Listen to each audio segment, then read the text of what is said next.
Hello again and welcome to the channel. My name's Annie and this is my creative detour. Today is the 25th of November 2025 and it's Christmas project day. And I'm mass making some flip-flop journals today out of two 6x6 pads. So for those of you that are new, welcome. Thank you for tuning in today, and hello to all of my regulars. Thanks for coming back. So this year I committed to making something Christmassy on the 25th of each month and posting a video about it. So this will be my last month that I post something that I've made on the 25th because next month is obviously Christmas. So I'll show you an example of what we're making today, and if you want to craft along with me, you can grab your supplies and come along for the journey. Now, as I mentioned, we're going to be making flip-flop journals. I have made 13 already, and I'm going to make one on camera with you. And they, like I said, they're flip-flop journals, and I've made them for a teacher who wanted to give them to their children at the end of the year, to all their girls in their class. And they asked, could I make some journals for them to be able to write their adventures in for December, and to also do a little bit of planning in for what they're going to need to buy or whatever, to jot down anything. So what I did, you can see that I made a flip-flop journal, and it has two signatures in it. One signature has just copy paper in it and one page of gift wrap just for a pop of colour, but it's essentially all just standard copy paper, printing paper, and I just cut that down to size, and I'll tell you all the sizes in a moment. And then the other side has a collection of different papers in it, so I'll go through those as well when we're doing the sizes, but you can see that it's made out of two full sheets of 6x6 paper and then a little piece of scrap. So let's get started, and I'll show you the process, and I'll also show you what I put into my signatures. So let's just have a little quick look at the paper that I used. So as I mentioned, I used 6x6 paper. Now for the Paper Stash Smash challenge that I do each month, run by Debbie from Project 39 mini albums, I committed to smashing the Paper Rose Studio Jolly Holidays 6x6 collection, and possibly the Jolly Holidays Basics if I needed extra paper. Well, I did need extra paper, and I smashed both of those except for 1.5 sheets. So you can see here there's just this little bit of scrap left, and I'll possibly just cut those up and use them to make faux postage stamps. So that's all I had left out of those two 6x6 pads. Now I'll pop those to the side. Now what we have in our tray here, I have, as I said, I've already made 13, so I've kind of mass made, and I've got the components here all prepped, ready to go for what I need to do to make our journal. So what you'll need is two pieces of 6x6 paper and then a scrap of paper. And my scrap of paper is 2¼ inches, which is 5.7 centimeters in width, and it's 6 inches high. So that in centimeters is about 15.2 centimeters. So you could go down to 2 inches if you needed to. You just would have to be careful with your notching for the pockets, because I'm going to use this as the pocket, and I'm also going to use this to bind it together. So let's get started, and I'll show you how to score it and how we put it together. So first we'll work on your 6x6 pages. We're going to score those both the same at 3¾ inches, which is around about 9.5 centimeters. So just score that one,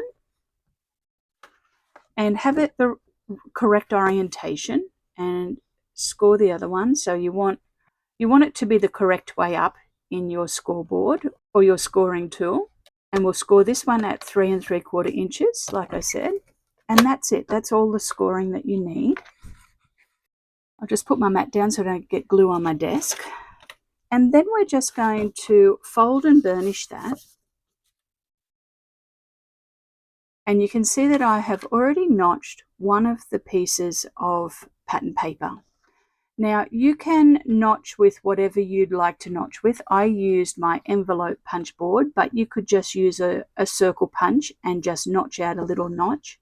So you need to notch just one of your sheets. It doesn't need to be both. And that's going to create one pocket. And this piece here, you can notch it, your scrap piece, and notch it the same. And I've just notched in the center. So I've folded and burnished. Now all we're going to do is we're going to stack them together and we're going to intertwine them. You can see that I'm looping them inside each other, and we're going to just put a small amount of glue in some very specific spots. So this will become our flip-flop journal. So when you open it up, we'll have one pocket here, and then on the other side we'll have another pocket here. Now this pocket here will have its notch in it and will work as a pocket. This one we're going to strengthen the join by putting in our extra piece of pattern paper to bind everything together.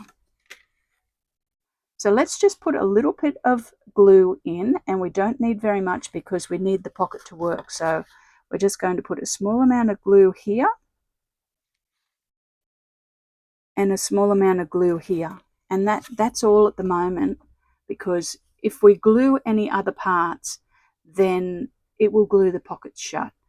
So we're just going to lay this in here and line it up as best as you can, sit it down, and then square it up. So we want it to be perfectly square,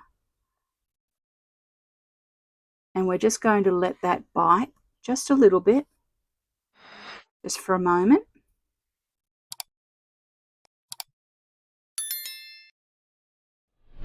Now at the moment, that's all that's holding those two pieces of cardstock together, which is not going to be enough for it to work properly.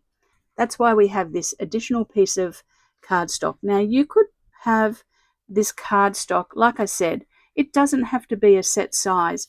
It just needs to be long enough to cover this join here, cover over that, and also for the depth of your notch. Now we're going to put this in because this will now give everything strength and join it. So this is a pocket. We're going to glue it like a pocket. So a small bead of glue on 3 sides. Now I'm sure that there's other people out there that have done these flip-flop journals. I didn't watch anybody on how to make it. I just thought, well, I have 6 by 6, how can I put it together? And this is what I came up with. Like I've said in other videos, there's nothing new under the sun, and I'm sure there's other people out there that have done videos like this to make journals as well. Now I'm just going to burnish that really well. Make sure that this doesn't go over your score line here. You want this to close really well. You can see that it's closing nicely. Mop up any glue, and I'm just going to put that under my mat for a moment for it to set, and we'll go through what's in my signature. As I mentioned, I made 2 signatures for each flip-flop journal. You can see that here they are. And I used copy paper in one. There's 9 pieces of copy paper in here that are folded over. And there's 1 piece of Christmas wrapping paper, just to add a little bit of colour and a bit of crackle. I like the sound of it.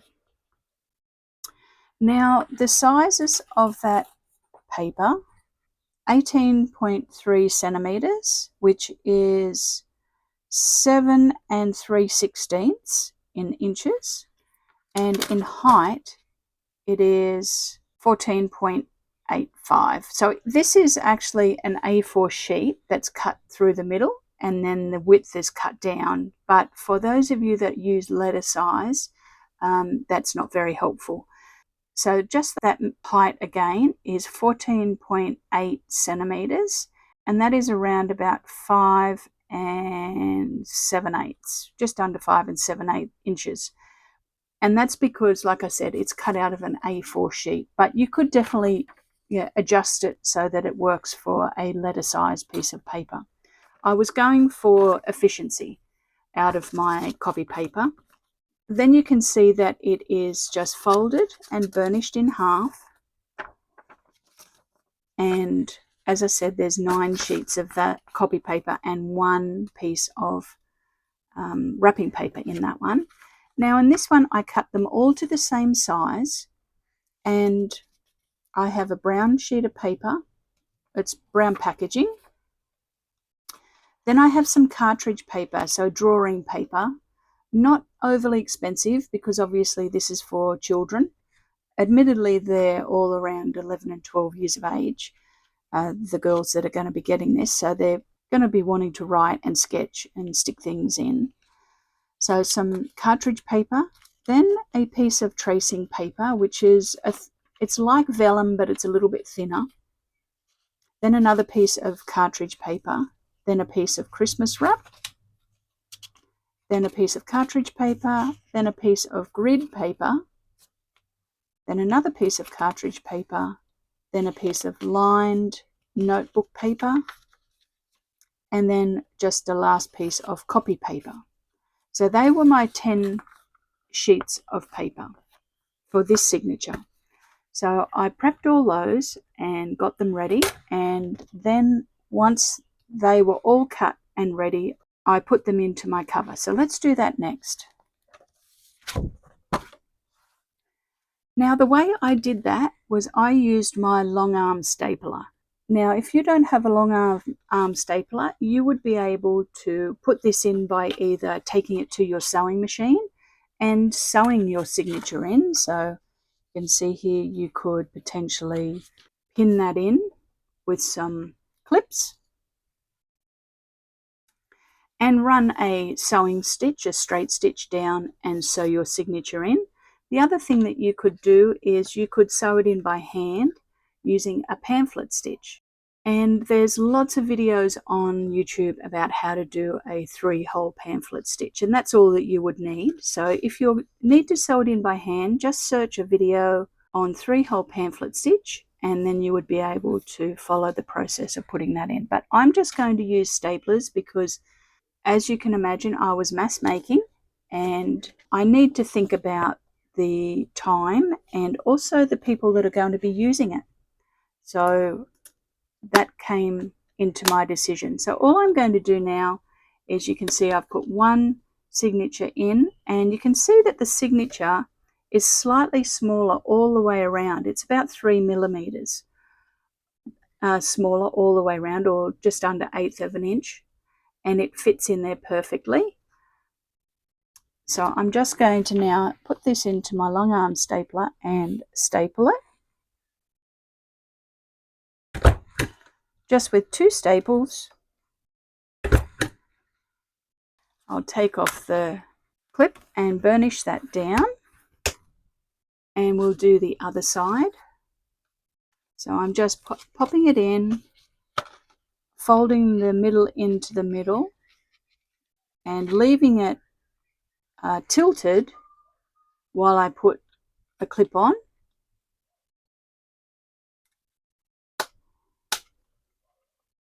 And I possibly should put 2 clips on, to be honest, to hold it a little bit better. And now I'm going to staple that.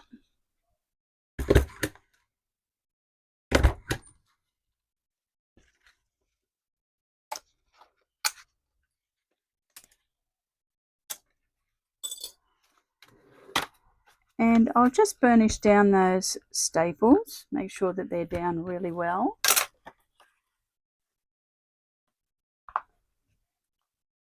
And burnish down the fold. And there we go. There's our 2 signatures stapled into our cover. So it's pretty easy. And like I mentioned, you could sew them in by hand if you wanted to.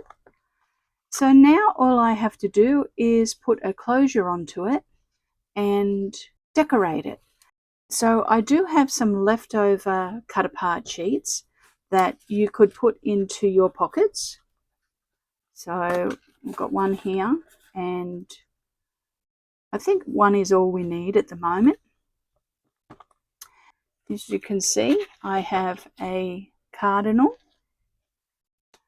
and I have a sentiment that I have stamped and then put onto a punched piece of gift wrap, and that's going to go on the front.